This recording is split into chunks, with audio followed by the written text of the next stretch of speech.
नमस्कार दोस्तों, मैं अंकित।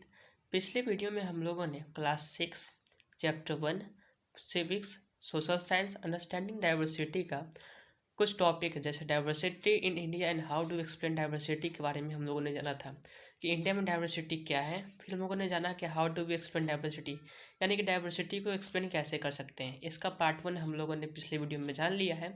अब पार्ट 2 है जो हम लोग इस वीडियो में जानते हैं। तो चलिए, क्या है पढ़ने वाले हम लोग, उसे हम लोग ये जानते हैं। ठीक है, तो आज हम लोग क्या क्या पढ़ने वाले हैं। आज हम लोग पढ़ेंगे how do we explain diversity part 2 का, मतलब पार्ट 2 पढ़ेंगे। ठीक है, इसमें हम लोग पढ़ेंगे 3 टॉपिक्स के बारे में जो कि 3 पैराग्राफ के फॉर्म में लिखा हुआ है। लेकिन उस पर जो अभी टॉपिक जो हम लिखे हुए हैं जैसे इम्पैक्ट ऑफ मूवमेंट और माइग्रेशन और एडवांटेज ऑफ डाइवर्सिटी, तो इस टॉपिक के रूप में तो नहीं लिखा हुआ है, लेकिन उसमें यह लिखा हुआ है कि इसका आंसर क्या हो सकता है। यानी कि क्वेश्चन हम यहाँ पर मैं लिख दे रहा हूँ और उसका आंसर हम लोगों को उसमें मिल जाएगा। किसमें मिल जाएगा?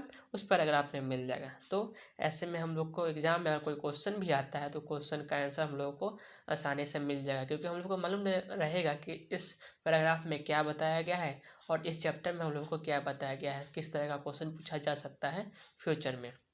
तो आज हम लोग पढ़ेंगे क्या, इम्पैक्ट ऑफ मूवमेंट और माइग्रेशन और एडवांटेज ऑफ डाइवर्सिटी, यानी कि मूवमेंट का क्या इम्पैक्ट होगा उसके बारे में पढ़ेंगे। फिर हम लोग पढ़ेंगे why does a region become very diverse, यानी कि कोई भी रीजन जो है डाइवर्स इतना क्यों बन जाता है। ठीक है, उसके पीछे का हिस्टोरिकल फैक्टर क्या रहता है। फिर हम लोग जानेंगे how does geography promotes diversity, यानी कि डाइवर्सिटी को जियोग्राफी जो है कैसे प्रमोट करता है।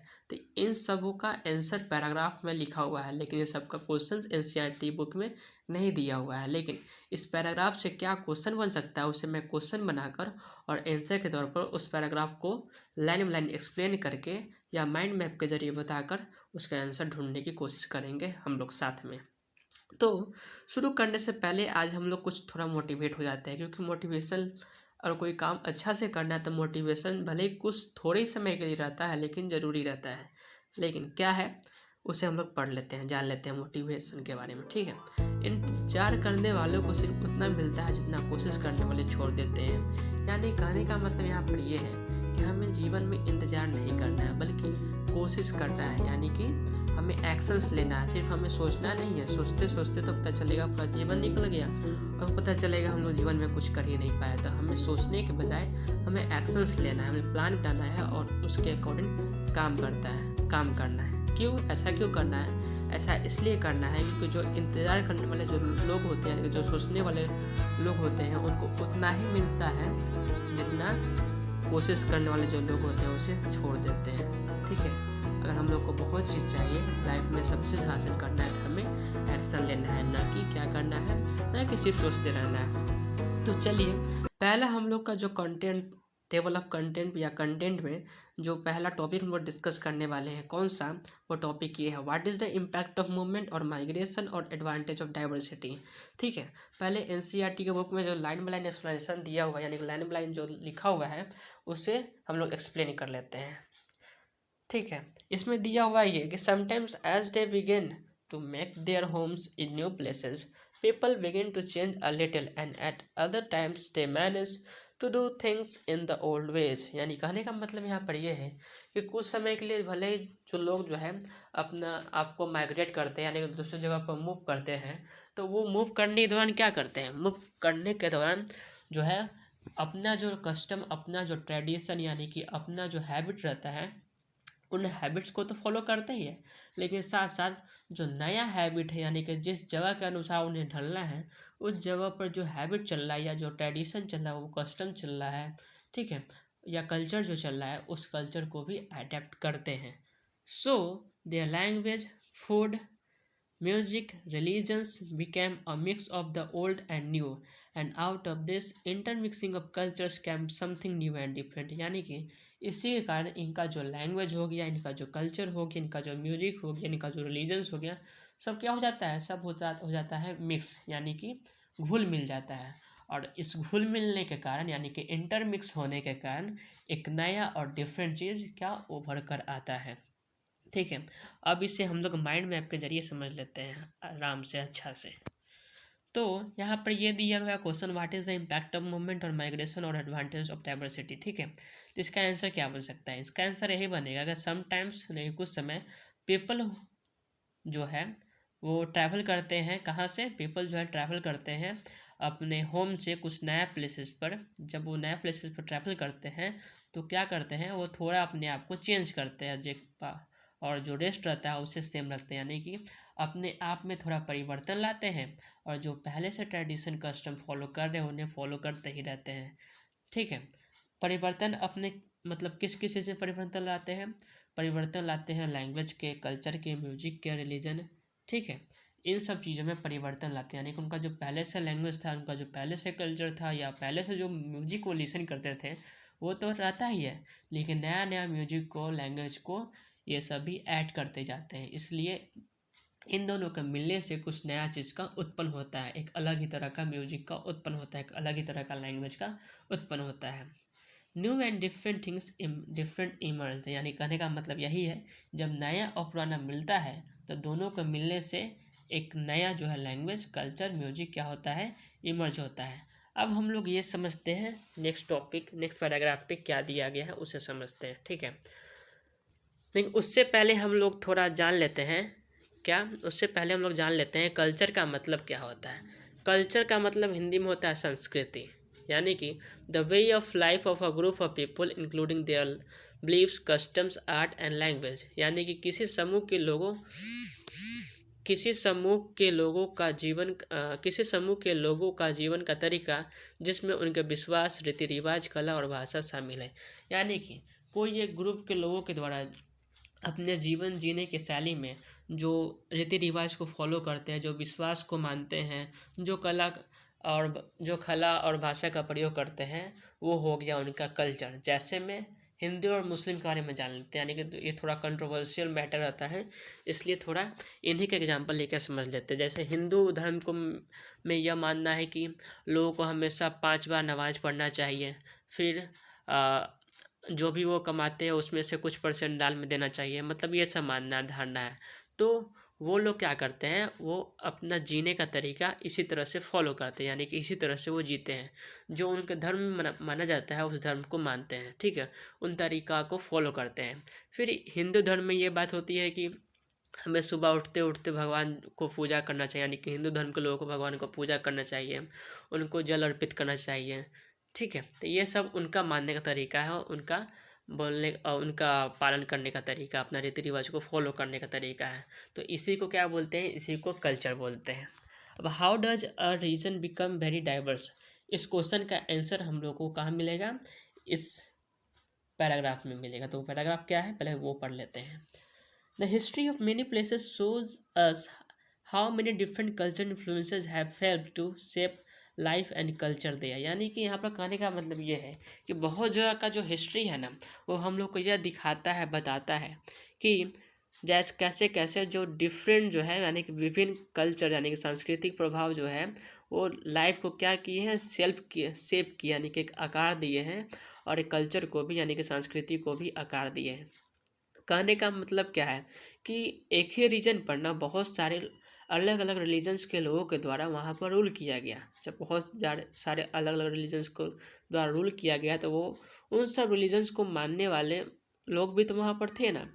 तो जैसे जैसे टाइम बीतते गया और सब रिलीजन्स, यानी कि और सब रिलीजन्स को मानने वाले लोग आते गए और वहाँ पर रूल करते गए, यानी कि 1 से 2, 2 से 3, 3 से 4, 4 से 5, ऐसे ऐसे रिलीजन्स को मानने वाले लोग वहाँ पर मानने वाले लोगों की संख्या बढ़ती गई। और इसी कारण से क्या होता है कि रीजन्स होता है, कोई भी रीजन वो डाइवर्स बन जाता है। जैसे में हमारा इंडिया की बात करें तो इंडिया में पहले क्या था, इंडिया की बात करें तो यहाँ पर बहुत सारे रिलीजन्स को मानने वाले लोग आए, उन्होंने यहाँ पर रहे, और जिसके कारण आज इंडिया जो है इतना डाइवर्स बन गया, ठीक है। इसीलिए इंडिया में क्या हुआ, मतलब सिख धर्म को मानने वाले लोग रहते हैं, हिंदू धर्म को मानने वाले लोग रहते हैं, मुस्लिम धर्म को मानने वाले लोग रहते हैं, बौद्ध धर्म को मानने वाले लोग रहते हैं। तो वो लोग इतना डाइवर्स कैसे, मतलब इन लोगों का यहाँ पर कैसे आए। भले ही कुछ धर्म का तो यहीं से शुरुआत ही हुआ था, लेकिन कुछ धर्म ऐसे भी है जो कि अन्य देशों से हमारी कंट्री में आए, और इसी कारण जो है हमारा जो कंट्री जो है इतना डाइवर्स है। अब हम लोग इसे माइंड मैप के जरिए समझ लेते हैं। सॉरी माइंड मैप के जरिए समझ लेते हैं।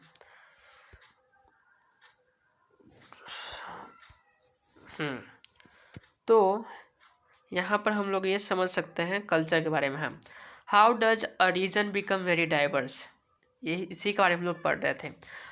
Reason become very diverse because of the diversification of a region, मतलब एक रीजन का डाइवर्स होने के पीछे यही कारण है कि रीजन जो है वो डाइवर्स, मतलब वो रीजन जो है वो डाइवर्स है। वो कैसे डाइवर्स है? Because of the culture influences, यानी कि बहुत सारे सांस्कृतिक प्रभाव के कारण कोई रीजन जो है वो डाइवर्स बन जाता है। Over the time the same place in history ruled by different people, यानी कि एक ही प्लेस को हिस्ट्री में, मतलब पास्ट में बहुत सारे लोगों के द्वारा, रूलर के द्वारा रूल किया गया, जो कि डिफरेंट रिलीजन्स को फॉलो करने वाले थे। और उसी के कारण हमारा जो मतलब जो कंट्री का जो क्या है, एक तरह से हिस्ट्री जो है, या कंट्री का जो डाइवर्सिफिकेशन है या डाइवर्सिटी है, वो इसी कारण हुआ है, क्योंकि बहुत सारे रूलर जो कि अलग अलग रिलीजन्स को फॉलो करने वाले थे, उन्होंने हमारे कंट्री को रूल किया या किसी भी कंट्री को रूल किया और अपने जो रिलीजन्स को है वो प्रमोट किया। और उस रिलीजन को मानने वाले लोग उस समय भी थे और अभी भी हैं। Thus the region become very diverse because of their unique history, यानी कि कोई भी रीजन डाइवर्स क्यों बनता है? कोई भी रीजन डाइवर्स इसलिए बनता है क्योंकि उसका जो हिस्ट्री होता है वो यूनिक होता है, यानी कि हर एक अलग अलग रूलर्स के द्वारा उसे रूल किया जाता है, जो कि डिफरेंट रिलीजन्स को मानने वाले थे। अब हम लोग समझते हैं क्या, how does geography promotes diversity, यानी कि जियोग्राफी जो है वो डाइवर्सिटी को कैसे प्रमोट करता है। Similarly diversity also comes about when people adapt their lifes to the geographical area in which they live, यानी कि ठीक उसी प्रकार की डाइवर्सिटी तब भी आता है जब लोग जो है एक जगह से दूसरी जगह पर जाते हैं और अपने आप को इन्वायरमेंट के आधार पर, कल्चर के अनुसार अडेप्ट कर लेते हैं। For example living near the sea is quite different from living in a mountainous area, यानी कि समुद्र के किनारे वाले लोगों का रहने का तरीका, जीवन जीने का तरीका वो काफ़ी अलग है वैसे लोगों का जीवन जीने का तरीका जो कि माउंटेनियस एरिया पर रहते हैं। ठीक है, not only do people have different clothing and eating habits but even the kinds of work they do are different, यानी कि सिर्फ वो पीपल के पास जो डिफरेंट, मतलब पीपल जो है एक दूसरे से अलग कैसे होते हैं इन दोनों रीजन्स में, इन दोनों रीजन्स में पीपल जो है अलग इस मतलब इस मायने में होते हैं। किस पैटर्न मायने में? क्लॉथिंग के मायने में, या क्लॉथिंग के मायने में, ईटिंग हैबिट्स के मायने में, और जो वर्क जो करते हैं उनके मायने में, यानी कि क्लॉथ जो पहनते हैं वो क्लॉथ जो है अलग अलग होता है दोनों जगह पर। जो खाते हैं वो खाना भी अलग अलग होता है दोनों जगह पर, और जो वर्क जो करते हैं वो भी अलग अलग होता है दोनों जगह पर या अन्य अदर रीजन्स में।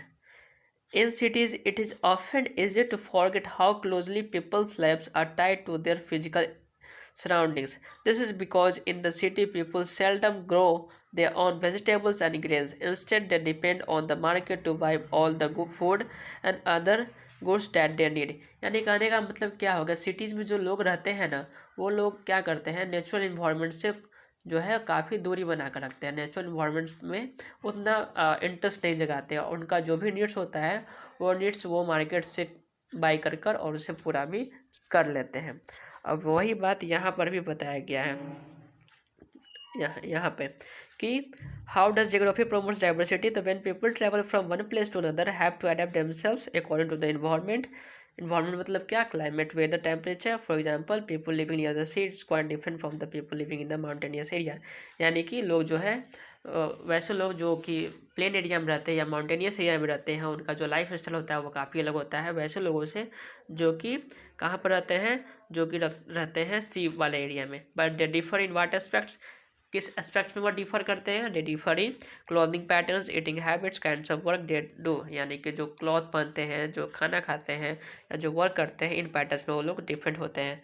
Cities life is hardly connected with physical surroundings because people don't grow their own vegetables और grain but how their needs are fulfilled, यानी कि सिटीज़ लाइफ में क्या होता है कि लोग जो है हार्डली जो है फिजिकल इन्वायरमेंट से जुड़े रहते हैं, लेकिन या नेचुरल इन्वायरमेंट से जुड़े रहते हैं, लेकिन जब जुड़े नहीं रहते हैं तो उनका जो नीड्स कैसे फुलफिल होता है, उनका नीड्स फुलफिल होता है मार्केट से। मार्केट जो है उसे उन्हें प्रोवाइड करती है food goods, fruits and vegetables और भी सारे गुड्स जो उन्हें ज़रूरत होते हैं। तो thank you so much for watching this video and I hope your all concepts are clear from this video. Thank you.